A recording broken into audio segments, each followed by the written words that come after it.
Hey there. I've been lurking around here for a while, trying to process the betrayal in my life.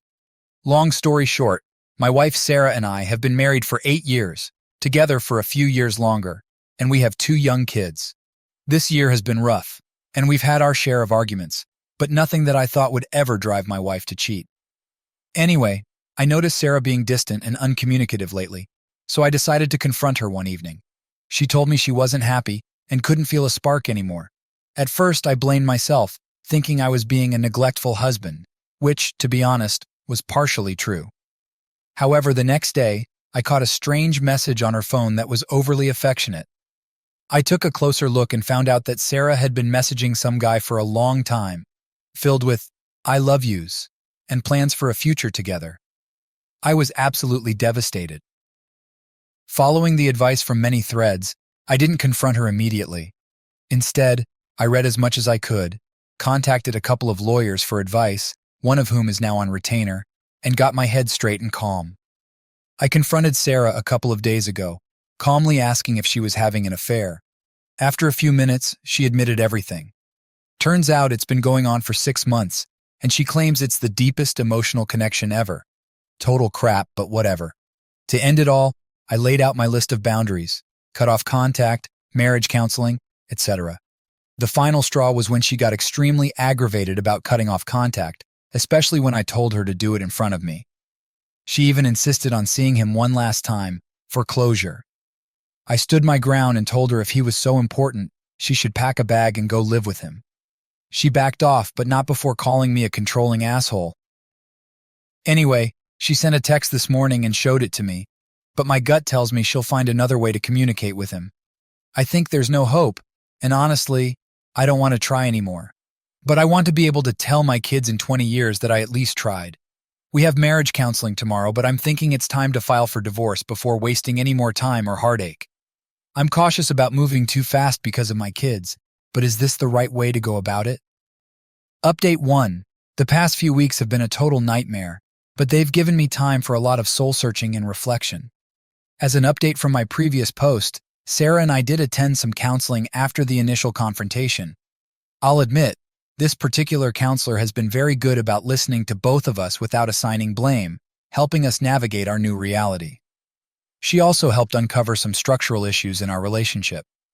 While this doesn't excuse Sarah's behavior, it's at least helpful to know what went wrong, so I can avoid the same mistakes in the future. As I mentioned before, Sarah's initial reaction to my boundary of cutting off contact with the other guy was pretty much ignored. I caught some small messages between them before she completely wiped her chat logs and phone. After seeing that, I decided to file for divorce, and she was served a few days ago. I also decided to have a heart-to-heart with my father-in-law, as we're really close, and I needed his support for the sake of our kids. I could see that Sarah wanted to sweep everything under the rug. Needless to say, Sarah was extremely upset. Her fantasy was shattered. But our therapist helped her understand my perspective on why this needed to happen. I think she's starting to realize the consequences of her actions and that there are real things she's going to lose. From here on out, I'm just trying to process the new life ahead and the huge shift in my identity from a husband and father to something else. Since I filed, Sarah was immediately shocked when I dropped that bomb on her, and she's been very emotional these past few days. I honestly think she thought I would never be able to walk away. I've kept her at arm's length, but I've seen a distinct change in her. On a positive note, we've talked more, kept our conversations civil, and focused on our shared priorities, mostly the kids. I've made it very clear to her that she left a huge wound on me and that she has to do the heavy lifting to help repair it and give me space and time if I can ever begin to forgive her. I'll say it again and again. Her actions are the most selfish, self-centered, horrible thing you could do to a person. But I haven't lost sight that we still need to raise our children, and that is my focus as I navigate the next phase of my personal happiness. I wanted to thank everyone for the previous comments and insight. I'm honestly proud that I found the strength to not wallow in self-pity, anger, or sadness, and was able to make the right moves to retain my dignity and look forward to a brighter future. I honestly don't know all the next steps, and my feelings are constantly in flux, but I'm starting to feel some inner peace. Thank you all again. Update 2. Anyway, I'm now in the post-serving phase and working closely with my lawyer. What I'm looking for is if any betrayed spouses here have taken advantage of the affair fog to get better divorce terms and how you managed it. My soon-to-be ex-wife, Sarah, is clearly still deep in the fog, continuing to see and contact the other guy, which at the moment I haven't bothered her about since it's a good distraction. What kind of agreements did people manage to get that were unexpected? Any advice on how to navigate this phase and keep her off balance would also be helpful. Besides going gray rock and the 180 method, I've been going out much more unexpectedly and not divulging any details about my activities. From the comments, you draw up what looks to be the most advantageous agreement possible, show it to your lawyer, and get them to make it realistic, but still very much to your advantage. Then, dangle the, "let's do this quick, so you can be with honey buns and I'll be out of your hair" line to her. Update 3. Long story short, we're now in the post-serving phase and having to cohabitate for now, since I want to spend as much time with my children as possible. I've moved into a separate room, which has helped me start to get some distance. I've implemented the gray rock method with Sarah, generally trying not to be interested in any discussions, but I have to fake it a little, especially with the kids around. They're still small, but I try to stay upbeat because they can sense a lot. I'm also not making myself available in the evenings, going out with friends, working out, whatever. Any other advice on how to best handle this situation? It's a delicate balance. I want as much bonding time with my kids as possible, so I've sucked it up for family dinners and whatnot. Any other do's and don'ts? From the comments. My big mess up: don't sleep with her. When I was going through my breakup, wasn't married though, we had to live together for a couple of months with our 2 kids. I got drunk and we slept together. This created a whole new hell. Also, don't let her crawl back. In time, her new shiny relationship will crumble as it's built on lies. Once the fog is gone, cheaters normally try to crawl back. Stand strong if this happens. Update 4. The purpose of this post isn't for an update. All I can say is the process is ongoing, and I'll give a proper update when the time is right, likely a while from now. My only request is for anyone who has gone through this process to please share any good advice, lessons learned, things you would have done differently, or good things to know. The advice in the previous posts has been incredibly helpful, and those who have reached out in other ways have been amazing. I'm just reaching out in case there's more that can help. From the comments, be prepared and have someone from your support system on quick dial. That's the only real advice I can give you. It will take some time until this whole process is done, and a multitude of things can happen in that time. Most likely, things like her telling people she cheated because of you, the fog of her affair ending and her asking for a second chance, or her trying to hurt you in some way. There are many things that can happen until the process is done, but for most of them, you can be prepared by having a go-to reaction when you see her. A clear way to behave when interacting with her. The best approach is gray rock, and knowing who you can reach out to when you feel troubled. Be consistent in what you do, and no matter what she says or does, never make a decision on the spot. Tell her that you will think about it and that you will reply in 3 days if she asks you for something. Update 5. Hi all. I wanted to ask for some advice from those with young children who have dealt with infidelity. No major updates now, just going through the process. I have 2 little ones under 5 years old. So far, they don't know what is happening, and Sarah and I are acting amicable and doing activities with them, mostly separately but occasionally together, trying to keep them on their normal routine. How did others break the news to their kids? Were there any short-term or long-term issues that popped up because of the divorce? What worked to keep them emotionally healthy? Despite my anger and frustration at Sarah's selfishness, we have both acted in a way to not impact the kids. So far, she hasn't abandoned or treated them badly, but I do spend more time playing with them, while I see her spending more time on her phone than interacting with them. We also agreed to no bad-mouthing or negative talk in front of them, and so far it's going well. The only wild card is when we are separated and the other guy officially enters the picture, but I will deal with that when it comes. Any and all advice is greatly appreciated. Those 2 are my world, and I'm eating shit sandwiches for them while trying to move on. From the comments, my son is 8. I haven't explained much to him. I just said that sometimes mommies and daddies live apart, but we both love him very much. I never say a bad word about his dad. If he mentions that his dad is the best dad in the world, I agree, and emphasize how much his dad loves him. When he says he misses his dad, I hug him and tell him it's okay to talk about his feelings. I glossed over the reasons why I asked his dad to leave since I didn't have an age-appropriate way of explaining it. Update 6. Anyway, I'm going through the divorce process, which is likely to conclude in the next few months. Sarah is probably still seeing the other guy, but very discreetly. Before I initiated the divorce, their messages were all about starting a new life together, with this particular jackwagon even throwing around marriage proposals, maybe joking, maybe not, at Sarah. Despite the delusion she's operating in, I could see her moving the other guy in once we are officially divorced and separated. The thought fills me with disgust, especially since we have 2 small children, but there are some things I won't be able to control. For those who have gone through this, how did you handle having to meet or even look at the affair partner? I honestly have next to nothing I want to say to this person, other than telling them to stay away from my kids. Likely, I will never waste a single molecule of oxygen on him. I know this is not my circus, not my monkeys, and this relationship will likely implode, but it still causes mind movies thinking about the future. Update 7. Hi all, just seeking some advice as usual, as I try to navigate through my situation. I wanted to ask those with kids, how has no contact or minimal contact worked out for you after divorce? What hasn't worked? My soon-to-be ex-wife Sarah has expressed wanting to be friends, but I have not entertained this idea and have made it clear that I can't offer friendship to someone who has betrayed me so deeply. What have been some challenges folks have had post-divorce with kids in keeping minimal contact? Do you allow your ex an evening on your on week or a phone call, video call? I appreciate any experiences and advice as always. From the comments. I only speak to her if it's about our child or our divorce. That is the extent of our communication, including during exchanges. She says, hello, and she gets nothing back. She asks, how have you been? And she gets nothing back. Literally nothing. When she wants to video call during the week, she's calling for the kid. There's no need for me to say anything. She's dead to me. I don't talk to ghosts. Update 8. Did your partner who cheated on you get jealous once you moved on? I had an interesting question to ask for those who were betrayed.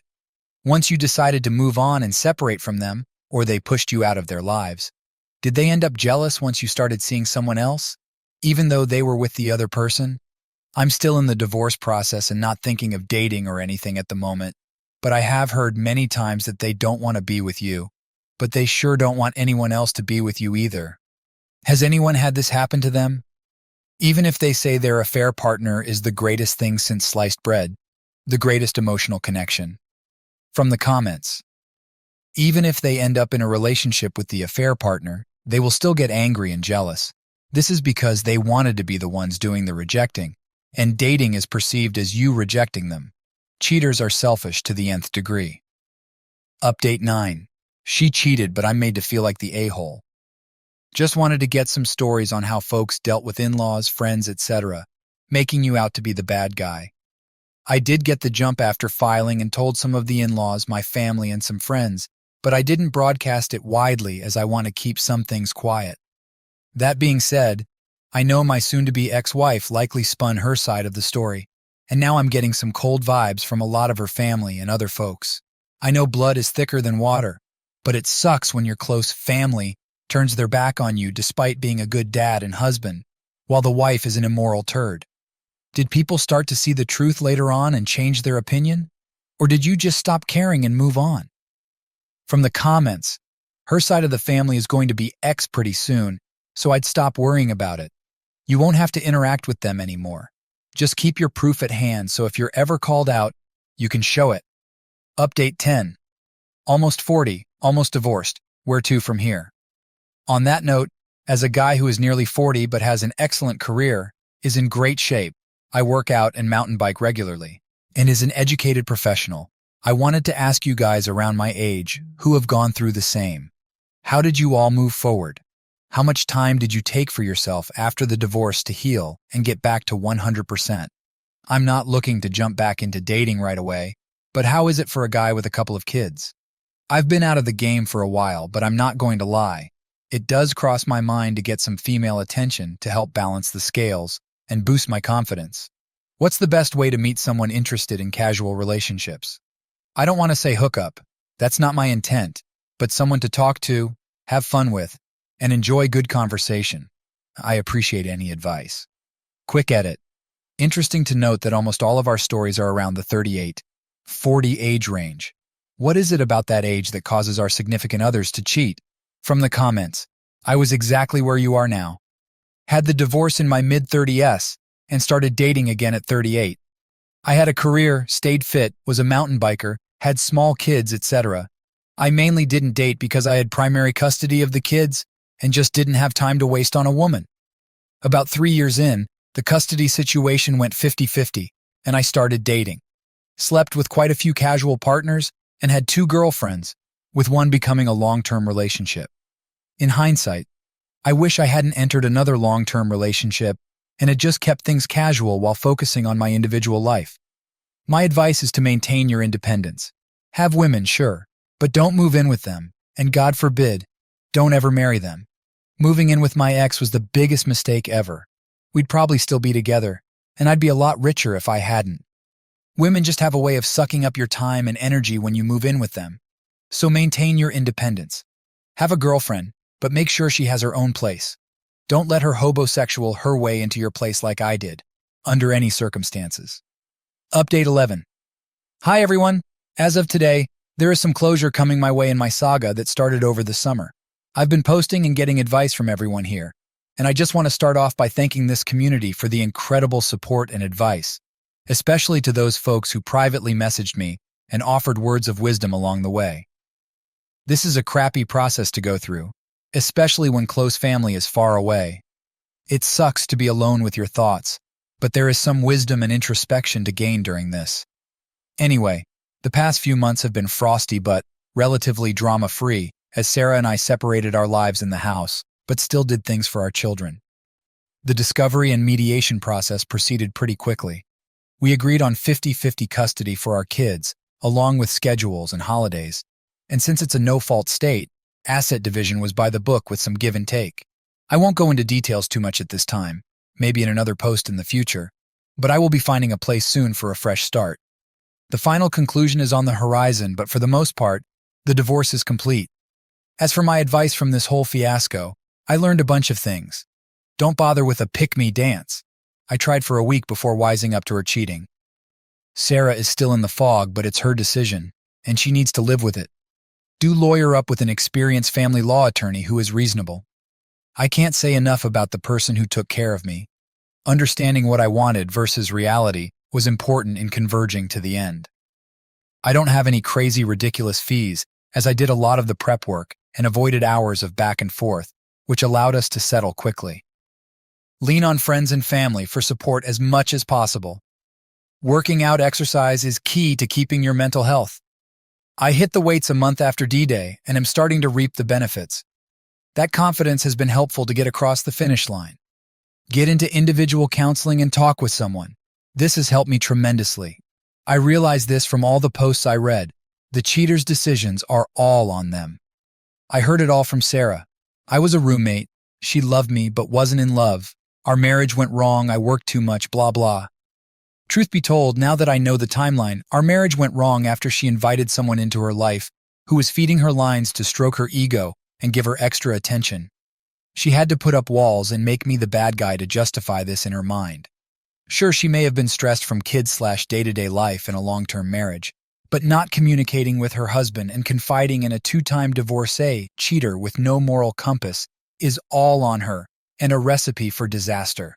The exciting final chapter of Captain Sacknut's Freeman A. Cheese 5-year plan Sid AP is yet to be written, but poor choices carry consequences. That is all I will say on the matter. Again, thank you to everyone. I still have a lot of work ahead, but also many adventures in this new chapter of my life. I hope I can return the favor to anyone who needs it. Please reach out if anyone needs a helping hand. I am here. From the comments, hitting the gym to lift weights and/or do martial arts will take you to a new level as a man. Good job. Don't be surprised if she comes crawling back. Update 12. Post-D rebuilding. Did anyone take up a physical sport or fighting sport to help with confidence? Hi everyone. I'm on the glide path to settling and moving on from my situation that started over the summer. Now that things related to the divorce are off my plate, I've been thinking about my next steps in life. Obviously, spending time with my kids is important, but this whole experience has taught me that it's time to really think about myself. In the past couple of months, I took the standard advice to eat better, read more, and work out. I've started a regular routine and have been feeling good, even detecting a hint of something in Sarah. Like, "Are you working out?" Don't worry, I'm not taking her back. Anyway, I wanted to ask if any of you decided to do something extra like boxing, Krav Maga, or another type of physical activity to really ramp up the recovery. I hate to say it, but one of the side effects of this whole issue is making me feel mentally deficient in some way. I feel like getting and dishing out punches is the next fire I need to walk through to help me grow. Any advice on this, and how did it help you mentally move forward? From the comments. Hey man, glad you are moving forward. I've done BJJ on and off since 2019. I've also done judo, MMA, and real karate. Can't find any more, lol. So DM me if you want more info. But here are the basic ideas. A man should know how to handle himself in a fight. Odds are you will never get into one. Most are due to situational awareness, lifestyle, and making stupid choices. You need to train in an art that simulates actual fighting. Boxing, Muay Thai, kickboxing, wrestling, BJJ, etc. These are sometimes called combat sports. There are rules, but within those rules, you can go 100%. Now that I'm 48, I don't do striking arts anymore. I will sometimes train Muay Thai, but I stick to grappling, knowledge, and skill. They call boxing the sweet science, but all combat sports require a lot of study. You will learn a ton about your body. Trust me when I say most people don't know how to fall, use leverage, understand basic mechanics, etc. I am very education and academically focused, and just the depth of knowledge to learn, and then the mind-body interface of applying it is awesome. Ego and self-confidence. Or I should say, learning to keep your ego in check. Nothing like a guy 30 to 50 pounds smaller than you, bending you into a pretzel you can't escape from, to help get your ego in check. I truly believe that training in combat sports, overall, makes people less violent. Think of Jordan Peterson's quote about peaceful versus harmless. Fun and mood stabilizer. Fun is self-explanatory, but the mood stabilization effects for me are better than just exercise, because of the resisting partner. There have been days I was really messed up in the head, night doctor covering ICU, shit happens, and I've gone to BJJ and just let it all out. There have been days I felt tired and horrible, went to class and had the best rolls of my life. Also, days I went in pumped and just sucked that day, but it doesn't matter. All of it helps keep me mentally balanced. Divorce is nearly done, but a few months in, I got really anxious and would have waves of guilt, doubt, and worry about the STBX. I would sometimes cry watching YouTube videos of happy couples or pets doing cute things. Then I would go to class, and it would be like a reset or light switch. All the noise would drop away, my focus and concentration would increase, and the volume on all the BS running in my mind would be turned way down, sometimes off. Also, it's a primarily male space. Once you are there for a bit and cool, you will meet other guys who have gotten divorced. In fact, now that I type this out, BJJ is the only male space in my life. There are a few females every class. Update 13. Once a cheater, always a cheater. Well, the saga of Sarah and me is coming to a close in the next few months, but the hits keep on coming. I was recently informed that my cheating soon-to-be ex-wife had also cheated on her previous fiancé with a married man. This was a couple of years before we met. The affair partner met his fate in an unfortunate fatal car crash. I never knew this until now. It just goes to show that the empty hole in a cheater never gets filled. For those of you who have followed my story, you know I've felt tremendous guilt about my role in my marriage. But this revelation hits home. Nothing I could have done would have changed my fate. Question. To those who are in the same situation, did you find out your ex had a cheating past? From the comments. My soon-to-be ex-wife Sarah cheated on her then-husband to get out of her marriage. She told me this on our first date and let me decide. At the time, she seemed truly remorseful but justified it by saying her then-husband was physically abusive. Fast forward to now, and suddenly, I'm the bad husband who pushed her to cheat. Update 14. Divorce almost done, but I can't shake the feeling of weakness. Hi all, as the title says and my recent posts have indicated, my light at the end of the tunnel is starting to appear. I won't go into detail about any terms, but I'll just say I'm in a good spot. and I'll likely be back on my feet and doing well financially within a year. I know how bad this process can be, and I'm thankful for how things have gone. Reason I'm posting: I filed within 2 weeks of finding out about my soon-to-be ex-wife's affair. She showed zero remorse or regret and still doesn't. We've been distant but friendly for the kids, but otherwise I've maintained distance. I didn't blow up or anything, as I was playing it cool to prevent any DV accusations. I'm just feeling some guilt for not being angrier and expressing it more. I still don't think my ex feels any of the consequences and was hoping to see even a little change of heart. Maybe it's just my confidence, but I'm feeling like I could have been more direct in all this, filed even quicker, etc. How can I shake this feeling that I didn't act as decisively as I should have? From the comments: it sounds like you've already made some pretty good progress, so take confidence in that. Don't let them dictate how you feel. If it's not in your nature to get angry or spiteful, then why should you be? I think her acting that way is actually helping you move on easier, since it shows that she clearly doesn't care. Good luck. Update 15. What has your betrayal experience with infidelity taught you? Hi all. Nearing the end of this bad journey toward my freedom, I've had some time to reflect on what this has all taught me. I figure, despite the crap I have endured, there is still a learning experience here, so it's best to take from it what I can, learn, and move on. I'm curious to hear the good and the bad that you all have learned about life, yourself, etc. I'll just pick 2 to start. The closest people can hurt you the most, and do it with a straight face or even a smile. Maybe I was naive in my life, but no more. I learned I was able to decisively make the decisions I needed to at the right time to get out of this. Curious to hear more from you all.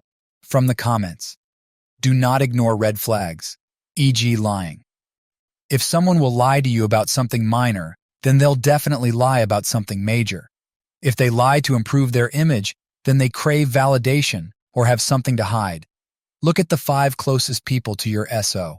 There's a reason that your SO is friends with them. Your SO's values and actions will be just the same, whether you can see it or not. That's why they're friends. When someone puts just in front of a friend, then they are not friends. There's more. I found out who my real friends were, and my Xmas card list got a lot shorter. Never fall in love with someone's potential. They might not get there. Fight to keep your friends.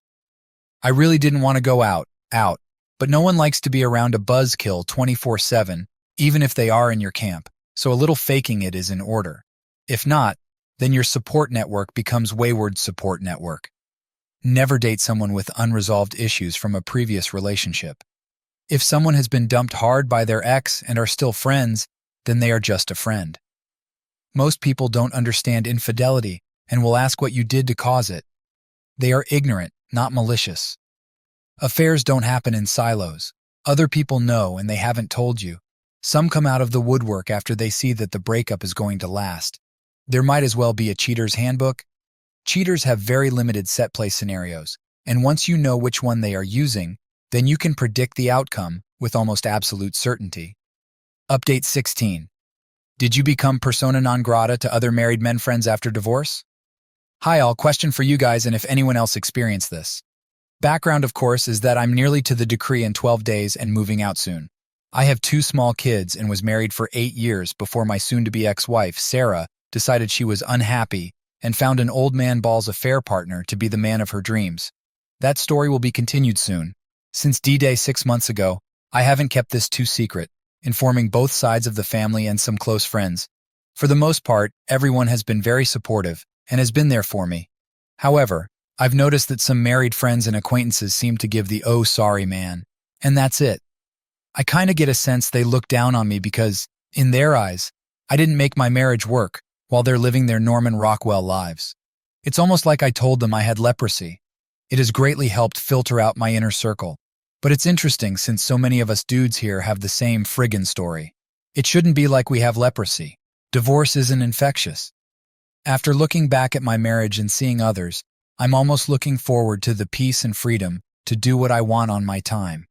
No more, I have to see if the wife will let me. Just, I don't have the kids so I can go outdoors, smoke a cigar, and chase after women. Doesn't sound half bad to me. Anyone experience this? From the comments.